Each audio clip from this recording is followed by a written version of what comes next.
Hi everybody. This week I'm going to give you a pre-recorded lesson. So everybody across the year is doing the same task. I'm going to introduce, for some of you who haven't already heard of this particular artist, Matteo Pericoli.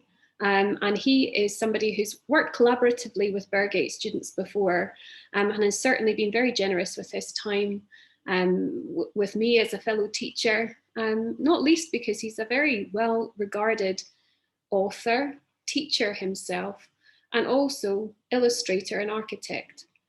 There's lots of information about Matteo online, and he was one of the first ever artists that I invited to beam into my classrooms via Skype many years ago now. And so he's seen how Birgate works with his work many times before. What we're going to do is we're going to, over the course of the next few weeks, either if you're in year 7, make drawings that in some way copy or emulate what he does with his Through the Window series. And if we're in year 8, we're going to be using his work, especially from the Unfurled series, as a kind of help to understand how skylines fit together for our paper cuts. You can see on the screen now 2 examples of Matteo's work. One is called Through the Window, and the other one is probably a very recognisable scene of London. I've mentioned the words unfurled, or London unfurled, or Manhattan unfurled. Those were drawing projects that Matteo did earlier on in the last sort of 15 years, where he travelled along the breadth, in London's case, of the Thames, recording absolutely everything he could see on a long line of drawing all the way along the north bank of the Thames, and then the other way all the way along the south bank of the Thames. And as I've said, this is just a small section of his drawing. His unfurled work is usually contained in a book, but that book is no ordinary book. It's not a book where you just happen to turn pages and see drawings on every page. Instead, as you open the book up, what happens, like an accordion or a concertina, the book kind of folds out into this extraordinarily long 37-foot drawing, all in line. What I always think about now is, what is through the window closest to you? So wherever you're sitting and listening to me talking, have a look at a window near to you. What can you see through it? I wonder if it's a window you're really familiar with, if it's something that you see every day. I wonder if, because you see that particular scene every single day, that you've almost kind of forgotten it. That might sound like a strange thing, but perhaps when we're used to seeing something so often, it kind of becomes unnoticeable to us. And when you've thought about what's through the window that's closest to you now, I also want you to think, what would you see through your favourite window? So your favourite window might be that window that's closest to you now, but it could also be the window that you looked through when once you were on holiday with your family, or it could be a window that you look through that you really like looking through if you go and visit, your grandparents. It could be a window you've looked through when you've been on an adventure in a big city and you've maybe gone up really, really tall into a skyscraper and looked through a window. Certainly, if I was going to think about the window that's my favourite window, actually, I do really like the window I have here in my house that looks out into the garden. Usually because there's lots of things going on that changes the scene every time I look out of it. That's not because the plants and the greenhouse move about, but it's because there's lots of birds and we have chickens and there are lots of things that are going on in our garden. Even things like the foxes and the squirrels and the cat, there's always some kind of activity. So I really do like my own home window, the window that I sit in that's just next to me here. But I suppose if I was to think about the most astonishing window I've ever been at, I would think about being in the Mori Tower in Japan, up way, way high above the city in the district of Roppongi, and looking out over this most extraordinary and vast metropolis. So have a think, what would you see through your favourite window? And also, if it were me and I was thinking about being high up in a skyscraper, think about how what you see has changed depending on how high up you are when you see that thing. So looking at my garden here, I'm at ground level.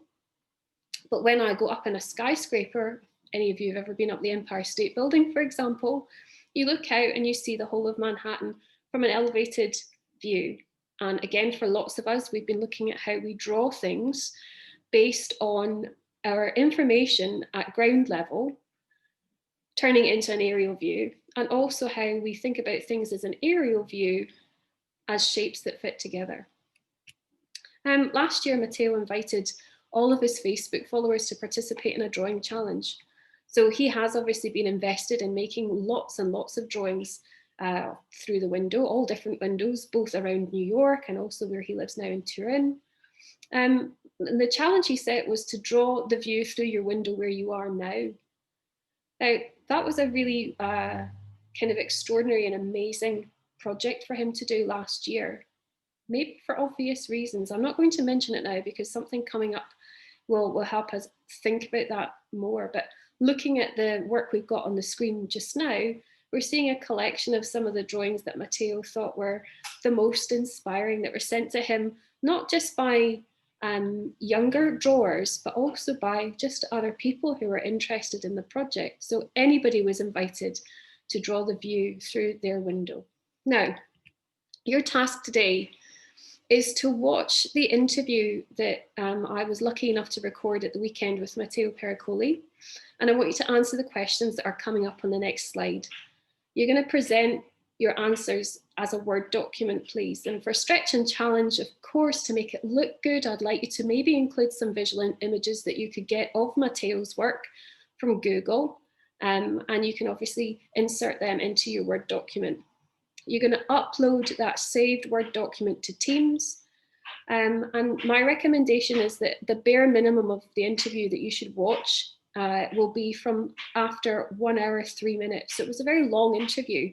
I spoke to him for about 1 hour, 25 minutes.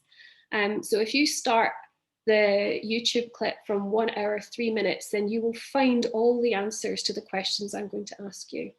However, if you are somebody who knows that thinking forward into the future, you are interested in architecture, or illustration, art and design teaching, or any forms of drawing as a future career, then of course you can watch the whole interview and hopefully be inspired by how extraordinary Matteo is as a human, but also how extraordinary his work is as an artist. So I've put a link to the YouTube video, to the interview down at the bottom there. If it doesn't hyperlink, it probably won't because I'm recording this in Zoom. You can, of course, just copy it, paste it into your browser. These are the questions. I want you to think, what does Matteo think is the only way to truly absorb what we see? So you really need to look out for that. What does Matteo think is the only way to truly absorb what we see? And do you agree with what he says? I need you to explain that answer. I also want you to think very carefully, why did drawing windows become much more important in 2020? Now, to me, that's an obvious answer. It's something to do with the kind of wider world situation or context in which we live now. And then I want you to try and listen out for what Matteo is drawing now and why is he doing that. So there's a project he's working on currently that's very, very important to him. And the clue I've given you there is Amnesty International. So listen out for that. Also, just for kind of like a bonus point, what is Matteo's cat called? He features in the video. And actually, even once when Matteo Pericoli beamed into an assembly I did with the whole of Lower School, the cat made a guest appearance as well. So cats are part of Matteo Pericoli's life in his apartment in Turin where he lives. And then, like the question I asked you earlier, Matteo does talk about what his favourite window is. So what is Matteo's favourite window? The window he would always want to remember. What is it? And then you're going to write what your favourite window is and why. So you don't need to listen out for that last question as an answer in the interview. That is just about you thinking what you feel about your favourite window and why it's your favourite window. So I am looking forward to seeing what you put, to reading all the wonderful things you're going to write. And also when eventually we do speak to each other again, hearing your thoughts on Matteo Pericoli. Thank you, everyone. Good luck.